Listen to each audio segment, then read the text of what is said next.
हम human reproduction study कर रहे हैं। ह्यूमन रिप्रोडक्शन में हम अप टू क्लीवेज तक चले गए हैं। उसके बाद हमने इम्प्लांटेशन कर ली। देखो, जब इम्प्लांटेशन हो गई तो मैंने आपको बताया था वो बॉल जैसी स्ट्रक्चर यूट्रस के एंडोमेट्रियम पे अटैच हो गई। ऐसे ही किया था हमने कि ये वाला पार्ट क्या है, यूट्रस है। यूट्रस में ये वाली बॉल ऐसे अटैच हो गई, फिर ये वाली बॉल इसमें एम्बेड होने लग गई, और जब ये एम्बेड हो गई थी यूट्रस ने इसको पूरा कवर कर दिया था, तो इसीलिए उसे इम्प्लांटेशन को क्या बोला, इंटरस्टिशियल इम्प्लांटेशन ह्यूमन के केस में होती है। अब इम्प्लांटेशन हो गई तो आपको पता है ट्रोफोप्लास्ट ने तो काम भी किया, साथ में किसने किया, इनर मास सेल ने।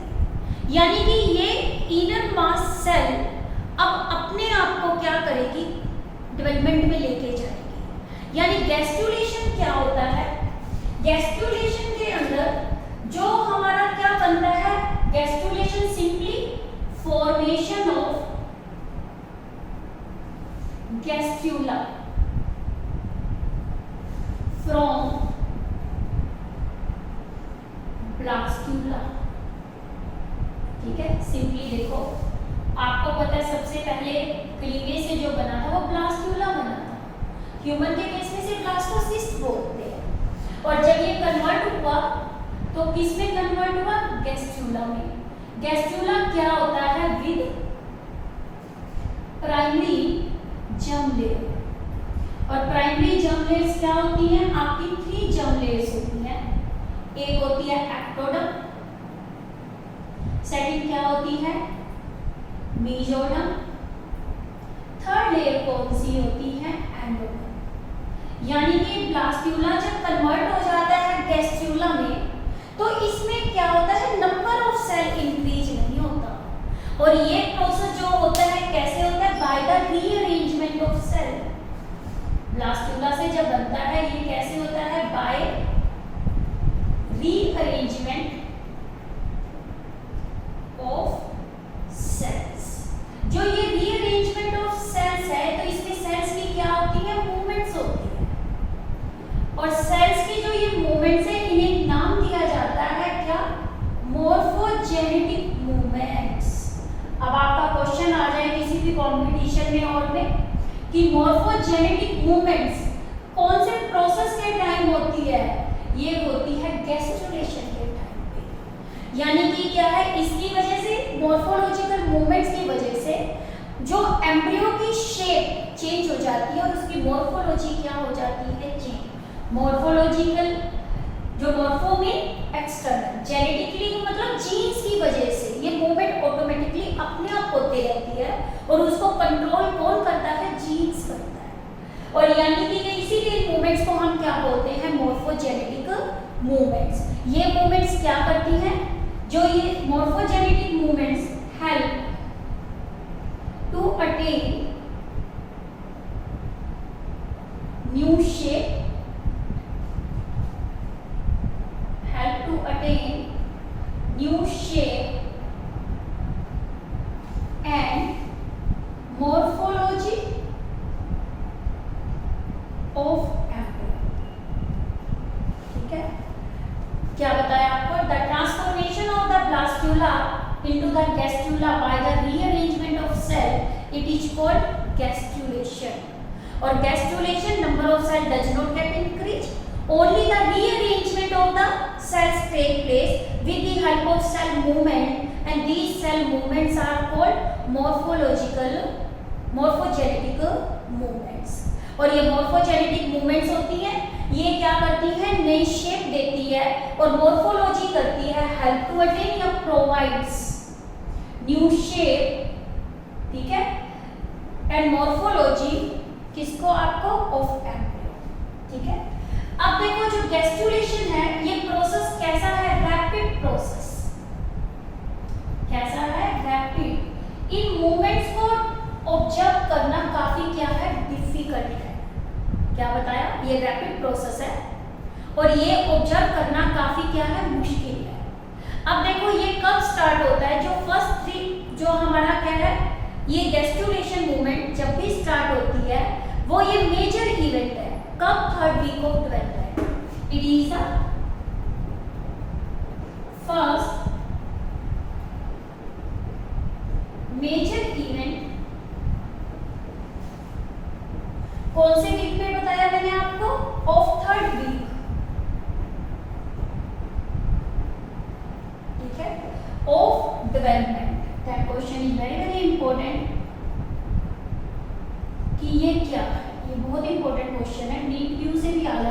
बार कि ये कब होता है, 3rd वीक ऑफ डेवलपमेंट में, और ये कब होता है, occurs about 15 days after fertilization. आपको इम्प्लांटेशन कब बताई थी, 7th डे पे। 7th डे के 1 वीक के बाद यानी कि near about 15 day after fertilization gastrulation क्या हो जाती है, स्टार्ट हो जाती है। और इसमें कितनी जर्म लेयर्स बनी, 3 बनती हैं। 3 जर्म लेयर्स बनती है तो वो ह्यूमन है। ह्यूमन कैसा है, यानी कि ट्रिप्लोब्लास्टिक। कैसा है, ट्रिप्लोब्लास्टिक। बट डिप्लोब्लास्टिक एनिमल्स भी होते हैं, हम तो ह्यूमन पढ़ रहे हैं। डिप्लोब्लास्टिक में फिर भी आपको बता देती हूँ, उसमें मेसोडर्म नहीं होती, सिर्फ एक्टोडर्म और कौन सी होती है, एंडोडर्म होती है। और डिप्लोब्लास्टिक में एग्जांपल जो आते हैं वो आपका किसका आता है, कोरीफेरा का आता है। सेकंड जो हम करें तो सिलेंट्रेटा आते हैं। ये भी नीट का इंपॉर्टेंट क्वेश्चन है कि आपका सिलेंट्रेटा और कोरीफेरा कैसे एनिमल्स है, डिप्लो, पर ह्यूमन कैसा है, ट्रिप्लो। ठीक है। अब देखो क्या होता है, गैस्ट्रुलेशन जब प्रोसेस स्टार्ट होता है तो इसके अंदर कितने स्टेप्स होते हैं। अब देखो जो steps involve in gastrulation, first step इसके अंदर क्या है, स्टेप्स इन्वॉल्व, फर्स्ट स्टेप होता है formation of bilaminar embryonic disc. ये फर्स्ट पॉइंट है इसका। और ये एम्ब्रियोनिक डिस्क को बनाने का जो काम करता है, क्या बताया, बाइलैमिनर, जो इसका क्या होता है, ठीक है, कैसी लेयर है इसमें, बाइलैमिनर है। बाइलैमिनर लेयर इसके अंदर क्या है, कौन बनाता है, इनर मास है, इनर सेल मास, ये याद रखना। इनर कौन बनाती है, सेल मास। आपको पता है इनर सेल मास कहाँ प्रेजेंट है, ट्रोफोब्लास्ट के अंदर की तरफ। और इसके अंदर क्या है, जब ये एम्ब्रियोनिक डिस्क बनाता है 2 सेल्स बनाता है। एक बनाता है एपिब्लास्ट और दूसरा ये क्या बनाता है, हाइपोब्लास्ट। एपिब्लास्ट की शेप कैसी होती है, कॉलमनर, और इसे हम इसकी कैसी होती है, क्यूबॉइडल। तो इसी के बेस पे आपकी ये बाइलैमिनर वर्ड आता है कि बाइलैमिनर लेयर का क्या मीनिंग होता है इसके अंदर, कि इसमें 2 लेयर्स बनती है सेल्स की, एक एपिब्लास्ट, हाइपो, एपिमिन ऊपर, हाइपोमिन नीचे। सेकंड स्टेप इसके अंदर होता है जिसे हम क्या बोलते हैं, फॉर्मेशन ऑफ एम्नियोटिक कैविटी। ठीक है, मैं ब्रीफ में लिखती जा रही हूँ, प्रोसेस हम स्टेप बाय स्टडी करेंगे। ये कहाँ बनती है amniotic cavity, with in epiblast. Third point इसके अंदर आता है formation of extra embryonic coelom. Formation of extra embryonic coelom. ठीक है। फोर्थ पॉइंट इसमें होता है formation of extra embryonic membranes. ठीक है, एक्स्ट्रा एम्ब्रियोनिक मेम्ब्रेन्स में इसमें हम मेनली स्टडी करते हैं आपकी कौन कौन सी, एमियोन लेयर, कोरियोन लेयर, फिर इसके बाद यॉर्क सैक, और लास्ट में आती है एलेंटोइस। हमने इनको स्टडी करना है। ये क्वेश्चन बहुत इंपॉर्टेंट है कंपटीशन आपका नीट पॉइंट ऑफ व्यू से, कि एक्स्ट्रा एम्ब्रियोनिक लेयर्स कितनी है, 4 लेयर्स हैं। ये ज्यादातर कैरेक्टरिस्टिक्स किसकी है, वर्टिब्रेट्स की। किसकी है, वर्टिब्रेट्स की। ये भी क्वेश्चन बहुत इंपॉर्टेंट है। ये कहाँ प्रेजेंट होती है, रेप्टाइल्स में, बर्ड्स में और मैमल्स में। This question is also very very important. जिसमें एमियोन लेयर होगी तो उसे एमनियोट्स बोलते हैं, और जिसमें नहीं होती एनेमनियोट्स बोलते हैं।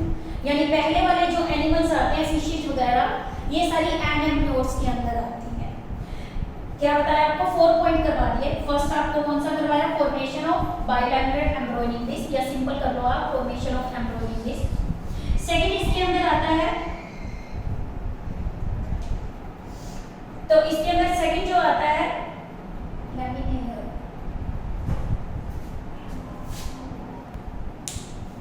थर्ड पॉइंट क्या है? Formation of extra embryonic coelom. Fourth point क्या है? Formation of extra embryonic membranes. हम इसमें स्टडी करेंगे एम्ब्रियन, करियन, एडेंटोइड, कोन सेल। फिर इसके बाद आता है fifth point, is very very important. ये एक एविडेंस भी होता है गैस्ट्रुलेशन का। क्या? Formation of primitive streak. Formation of primitive streak, ये पॉइंट बहुत इंपॉर्टेंट है आपका, very very important point from me point of view also, कि जो आपका फर्स्ट एविडेंस आता है, वो फर्स्ट एविडेंस आपका किससे स्टार्ट होता है? आपका ये बिगिंस होता है विद द फॉर्मेशन ऑफ, ये एविडेंस है कौन सा? First evidence of gastrulation. कई बार बोलते हैं गैस्ट्रुलेशन स्टार्ट हुई, तो वो कहां से हुई? That is the formation of primitive streak. Last में आता है फॉर्मेशन ऑफ जंप लेयर्स। फॉर्मेशन ऑफ जंप लेयर्स, इसे हम क्या बोलते हैं? Embryonic layers. अब वन बाय वन हम इन स्टेप्स को क्या करेंगे? स्टडी करेंगे। अब हम one by one in step को क्या करें? डायग्रामेटिकली स्टडी कर रहे हैं। पहली लेयर कौन सी बताई थी? Formation of embryonic disc bilateral थी, 2 लेयर की बनी थी। सेकंड क्या था? Formation of amniotic cavity. Third आपको क्या बताया था? Formation of extra embryonic coelom. Fourth आपको बताया था formation of extra embryonic membrane, then primitive streak, then formation of germ layers.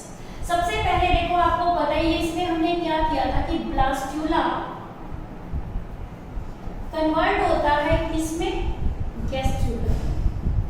तो यानी पहले हम डायग्राम ड्रॉ कर रहे हैं इसका, किसका? ब्लास्टोसिस्ट का। This is the diagram of blastocyst. Blastocyst की आउटर लेयर आपको पता है कौन सी थी? ट्रोफोब्लास्ट।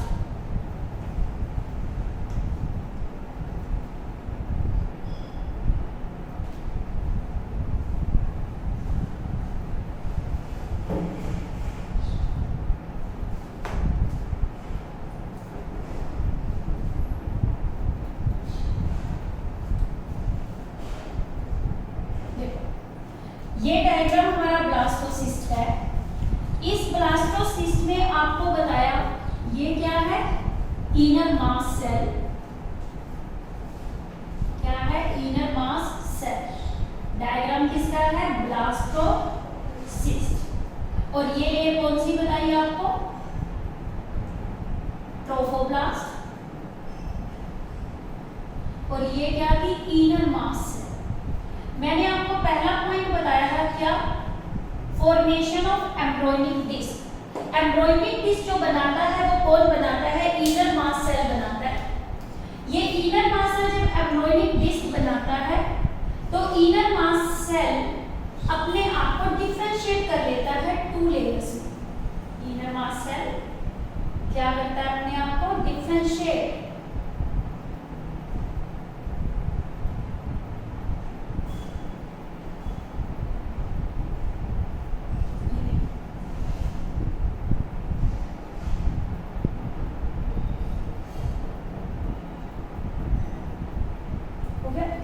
इनर मास सेल ने अपने आप को डिफरेंशिएट किया। पहला हमारा फॉर्मेशन ऑफ क्या है? एम्नियोटिक, वो embryonic disc. Inner mass cell ने एक तो इस तरह की सेल बना ली, जो सेल्स आपको कैसी नजर आ रही है? अब लाई करनी है। इन सेल्स को हम क्या बोलते हैं? एपिप्लास्ट सेल। और एपिप्लास्ट सेल कैसी है? कॉलमनर। इसके नीचे जो दूसरी लेयर ऑफ सेल बनती है, this one, and this cell is lie below the epiblast. इसे हम क्या बोलते हैं? हाइपोब्लास्ट। ठीक है, ये इनर मास सेल्स क्या होती है? स्टेम सेल्स होती है। इसमें इनकी एबिलिटी होती है to form various tissue and organ, various tissue and organs. इसने अपने आप को इनर मास सेल में डिफरेंशिएट किया कितनी लेयर्स में? 2 में। एक का नाम आपको क्या होता है? एपिब्लास्ट, और दूसरी लेयर आपको क्या होता है? हाइपोब्लास्ट। शेप आपको नजर ही आ रही है, इसकी शेप कैसी है? कोलिम्नर, और इसकी शेप आपको कैसी नजर आ रही है? क्यूबॉइडल। और ये दोनों मिलकर क्या बनाती है? 2 लेयर्स। 2 लेयर्स बनानी है तो इनका काम है क्या करना? बाइलैमिनर क्या बनाना? Embryonic disc. कई बार आ जाता है क्वेश्चन में, ये बाइलैमिनर है क्या? पहली जो डिस्क बनती है वो बाइलैमिनर। और ये हमारा पहला पॉइंट क्लियर हो गया, क्या? Formation of embryonic disc. ठीक है। अब देखो जो ये एपिब्लास्ट सेल है, अब इसी के अंदर एक कैविटी बननी शुरू हो जाती है। जो ये कैविटी बनेगी within the epiblast cell, पहले सेल यहां से यहां मूव करी, अब ये नेक्स्ट पॉइंट है।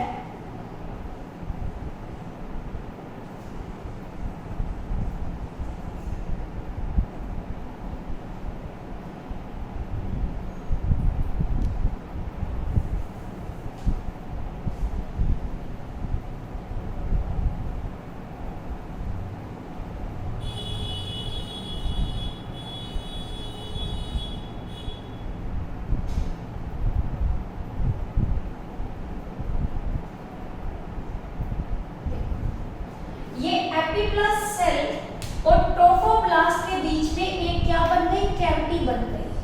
जब ये कैविटी बनी तो एपिब्लास्ट सेल मूव कर गई कहां? नीचे की तरफ। मैंने अभी बताया था एमनियोटिक कैविटी को जो बनाने में रोल प्ले कर रहा है, वो रोल प्ले कौन कर रहा है? एपिब्लास्ट। और एपिब्लास्ट के नीचे आपको पता है जो लेयर बनी हुई है, ये वाली लेयर, ये लेयर कौन सी थी? हाइपोब्लास्ट। यानी एक स्पेस अपीयर होने लग गया किसके बीच में? ये थी ट्रोफोब्लास्ट। कौन सी थी? ट्रोफोब्लास्ट। तो ये एक क्या बन गई? कैविटी बन गई। और ये कैविटी का नाम हमने क्या रख दिया? Amniotic cavity. ये कहां बना? With in epiblast. हो गया ये पॉइंट क्लियर? अब देखो इसके 2 पार्ट है। ये कैविटी जब बनी, इसमें एमनियोटिक कैविटी नाम रखा। ये वाला पार्ट तो इसका कौन सा है? Floor part. और ये वाला पार्ट इसका कौन सा है? Roof part. अब इस रूफ पार्ट के ऊपर इसी ट्रोफोब्लास्ट ने बर्थ दे दिया, और ये बर्थ जब इसने दिया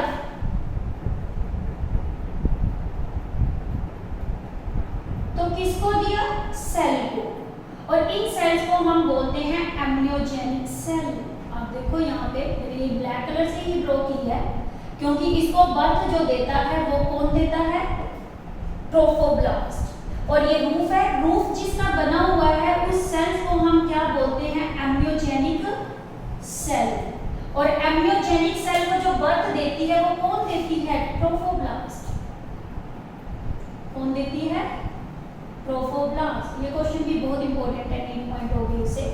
अब इस एमनियोटिक कैविटी में जो ग्रो करता है वो कौन करता है? एम्ब्रियो ग्रो करेगा। एमनियोटिक कैविटी फिल्ड रहती है किससे? फ्लूइड से। और इस फ्लूइड को हम बोलते हैं एमनियोटिक फ्लूइड। हो गया ये पॉइंट? एमनियोटिक फ्लूइड जो बनाता है वो ट्रोफोब्लास्ट ही बनाती है, यानी कोरियोन बनाती है। कोरियोन एक लेयर कौन सी है? ट्रोफोब्लास्ट। और इस ट्रोफोब्लास्ट जब इसको बनाती है तो इसके 3 फंक्शन है। क्या? एक तो शॉक एब्जॉर्बर का काम करना बेबी फीटस के लिए, shock absorber. Second, foetal temperature maintain करना, फीटल टेम्परेचर रेगुलेशन। थर्ड, ये ड्राई होने से प्रिवेंट करता है, prevents desiccation of embryo. Desiccation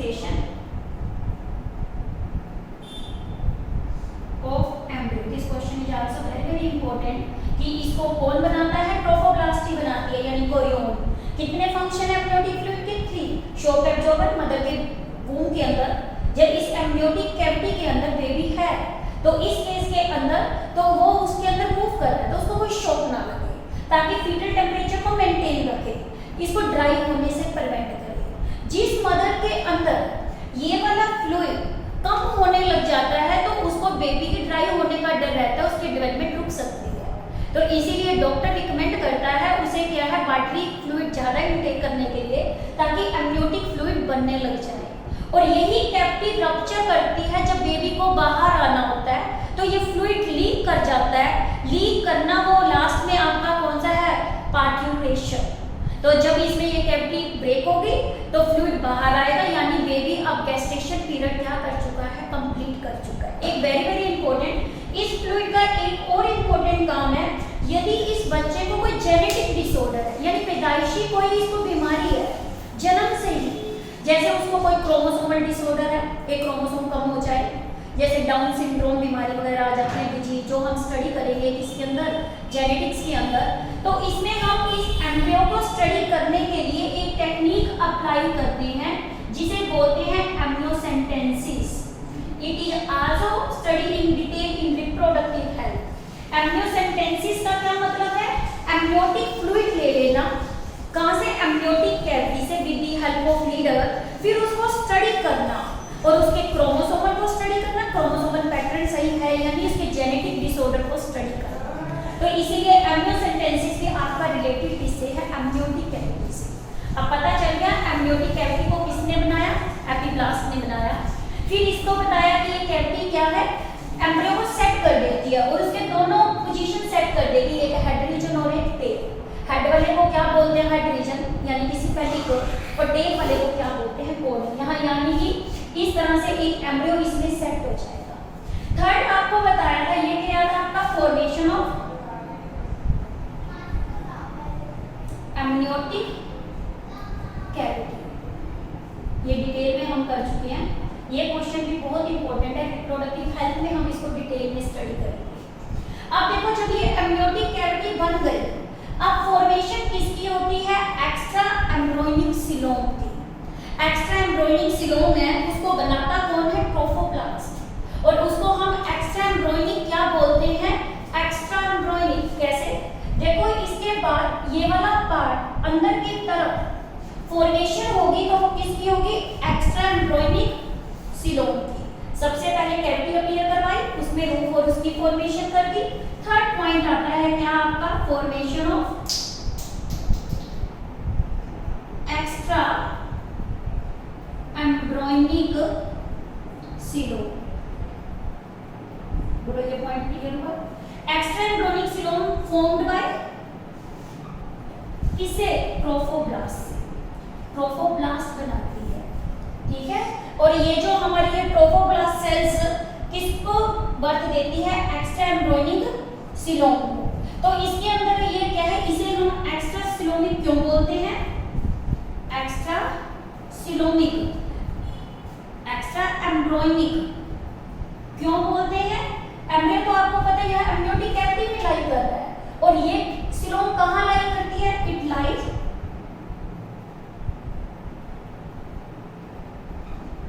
outside the embryonic disc। बोलो समझ आई, इसीलिए इसे हम एक्स्ट्रा एम्ब्रोनिक बोलते हैं। फिर देखो जो ये बनाता है एक्स्ट्रा एम्ब्रोनिक सीलोम, इसका ओरिजिन कैसा होता है, मीजोडर्म बोलते हैं इसको, एक्स्ट्रा एम्ब्रोनिक मीजोडर्म, यानी मिड लेयर बन गई। अब ये जो एक्स्ट्रा एम्ब्रोनिक इसके अंदर क्या हो जाती है, मीजोडर्म, ये कोई भी टिश्यू को बर्थ नहीं देती, it does not give rise to any tissue, but ये क्या बनाती है, एक्स्ट्रा एम्ब्रोनिक मेम्ब्रेन्स बनाती है। एक्स्ट्रा एम्ब्रोनिक सीलोम क्या बनाता है, एक्स्ट्रा एम्ब्रोनिक मेम्ब्रेन्स बनाने में रोल प्ले करता है। और ये extra embryonic mesoderm, extra embryonic mesoderm अपने आप को स्प्लिट कर लेती है 2 लेयर में। एक लेयर ये कौन सी बनाती है, आउटर, और दूसरी लेयर ये कौन सी बनाती है, इनर। आउटर लेयर को हम बोलते हैं सोमेटोप्यूरिक, सोमेटोप्लूरिक। और जो इनर लेयर होती है इसे हम क्या बोलते हैं, सप्लेंटनोप्लूरिक। हो गया ये पॉइंट क्लियर। ये तो आउटर होगी और इनर वाली क्या होगी, सप्लेंटोप्लूरिक। और ये सारी लेयर्स कैसी हैं, मेसोडर्म है। और इन दोनों का काम होता है एनक्लोज करना सीलोम को, बोथ एनक्लोज द सीलोम। अब देखो कैसे, अब इसके अंदर ये वाली हाइपोप्लास्ट सेल थी। हाइपोप्लास्ट सेल नीचे की तरफ ग्रो करती है और एक लेयर ऑफ क्या बना देती है, सेल बना देती है। देखो ये नेक्स्ट डायग्राम बना रही हूं, ये तो आपको बता ही दिया ट्रोफोप्लास्ट किसको बनाती है, एक्स्ट्रा एम्ब्रियोनिक रीजन को। और ये वाली लेयर कौन सी थी आपकी, ट्रोफोब्लास्ट।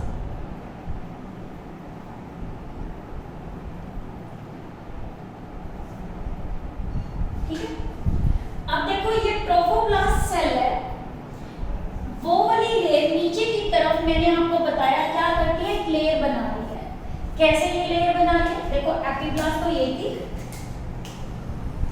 हम इसको करें यहाँ पे ये वाली सेल्स देखो, ये वाली सेल कौन सी थी, हाइपोब्लास्ट। इस हाइपोब्लास्ट ने ग्रो किया अंदर की तरफ, ये देखो आप दिख रहा है, ये फ्लैट सेल्स बनानी क्या कर दी, शुरू कर दी। जो ये फ्लैट सेल बनी और ये फ्लैट सेल की वजह से ये बर्थ हो गया। ये बर्थ होता है तो इस स्ट्रक्चर को हम क्या बोलते हैं, योग सेल। योग सेल यानी कि कैसा है, ये प्राइमरी योग सेल है। और इसको बनाने का काम किसने किया, हाइपोब्लास्ट ने किया। और ऊपर की तरफ भी आप देखो क्या बन गई, एक एपिब्लास्ट की लेयर थी, आपको पता ही है। ये लेयर कौन सी थी, एपिब्लास्ट।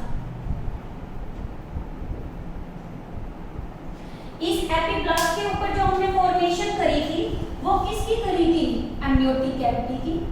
अब देखो आपको ऐसे लग रहा है एक बाहर की तरफ बोल है, एक बोल कहाँ बन गई, अंदर की तरफ बन गई। यानी कि क्या है, ये जो प्राइमरी योग सेल जो बना वो किसने बनाया, हाइपोब्लास्ट ने। ये हाइपोब्लास्ट कौन सी आपकी प्राइमरी योग सेल बनाता है। एम्ब्रियोनिक लाइफ में ये काम क्या करता है, हीमोपोइसिस करता है। हीमोपोइसिस का मतलब blood formation. Very very important question of knee primary योग सेल। ये आपका क्या है, बहुत इंपॉर्टेंट क्वेश्चन है। कोई पूछे एम्ब्रियोनिक लाइफ में ब्लड की फॉर्मेशन होती है तो वो कौन करता है, योग सेल। और योग सेल शुरू में जो बनता है वो कैसा होता है, प्राइमरी योग सेल है। तो सेल्स इसकी कैसी होती है, फ्लैट। कैसे होती है, फ्लैट। बाद में धीरे धीरे यही वाला प्राइमरी योग सेल अपने आप को क्या कर लेता है, कन्वर्ट कर लेता है। ये देखो मैं इसको कर रही हूँ, शॉर्ट भी बनाऊंगी कैसे। अब ये देखो आप सेल, वही पहले सेल फ्लैट थी, अब इसकी सेल्स कैसी बन जाएंगी, क्यूबिकल बन जाएंगी। कैसी बन जाएंगी, क्यूबिकल। आप देखो यहाँ पे, अब ये वाली सेल्स जो हमने बनाई ये कैसी बना दी, क्यूबिकल सेल्स बना दी, क्यूब लाइक। प्राइमरी योग सेल यानी कि अब कन्वर्ट हो गया किसके अंदर, सेकेंडरी योग सेल। सेकेंडरी योग सेल ये क्या होता है, कैसी सेल्स का बना हुआ है, क्यूबिकल। ये बाहर का जो पार्ट नजर आ रहा है इसे ही हम क्या बोलते हैं, एक्स्ट्रा एम्ब्रियोनिक सीलोम। ये एक्स्ट्रा एम्ब्रियोनिक क्या है,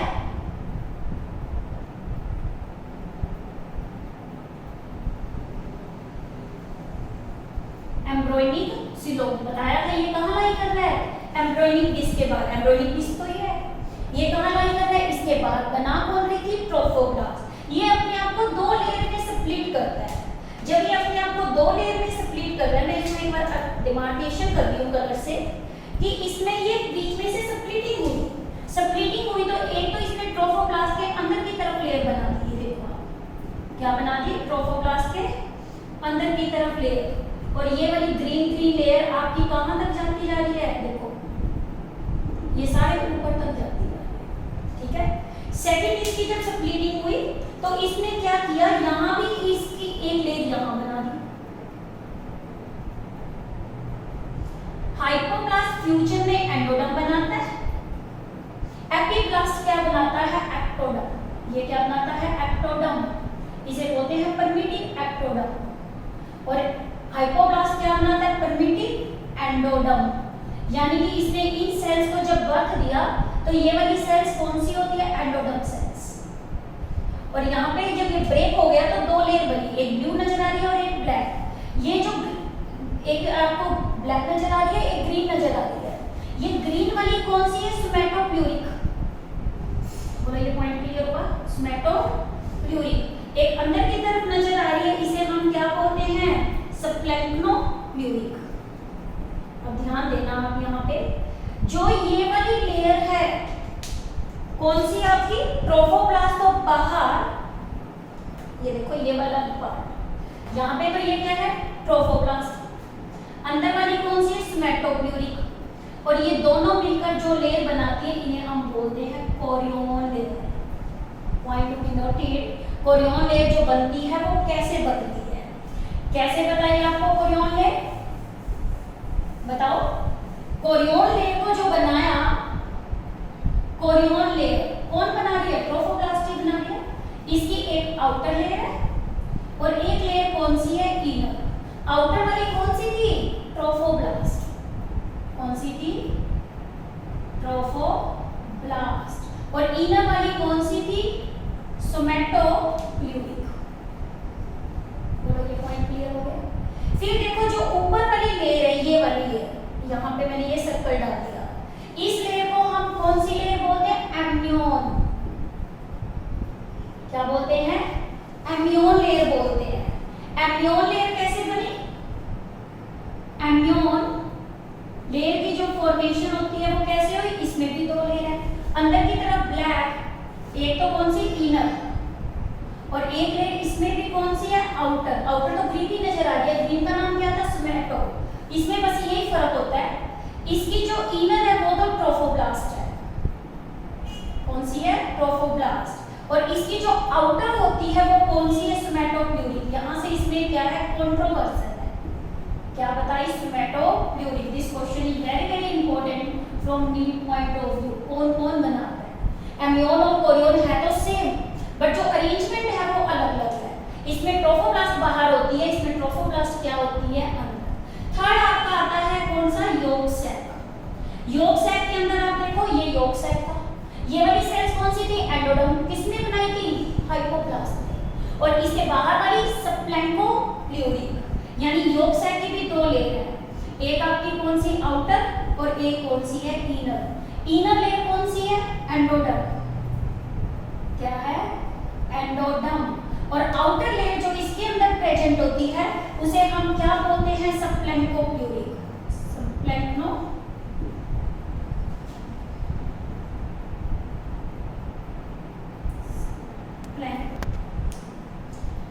सप्लेंक्नोप्यूरिक। यानी योग सैक में आउटर कौन सी है? सप्लेंक्नोप्यूरिक। अंदर वाली कौन सी है? एंडोडर्म।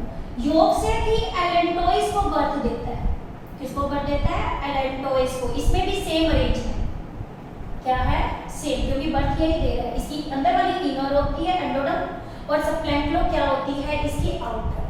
अब देखो जो एलेंटोइस होता है वो ह्यूमन में फंक्शन की बात करें, कोरियन वाला तो आपको पता है क्या बनाता है? प्लेसेंटा का पार्ट बनाता है। ये बेबी की क्या करता है? नरिशमेंट करता है और मेंटेन करता है टेम्परेचर वगैरह, आपको बता रही था, ड्राई होने से। योग सैक किसकी फॉर्मेशन करता है? ब्लड की। एलेंटोइस का काम मेनली होता है एक्सक्रीशन, बट ह्यूमन के अंदर इसका जो रोल होता है वो कैसा होता है? माइनर रोल होता है, क्योंकि इसका काम ये कौन कर लेता है? प्लेसेंटा करता है। कौन करता है? प्लेसेंटा। तो ह्यूमन में एलेंटोइस ज्यादा नॉट वेल ड्वेल, और इसका काम जो करेगा वो कौन करेगा? एलेंटोइस का, वो प्लेसेंटा। बाकी सभी मैमल्स में इसका काम क्या होता है? एक्सक्रीशन।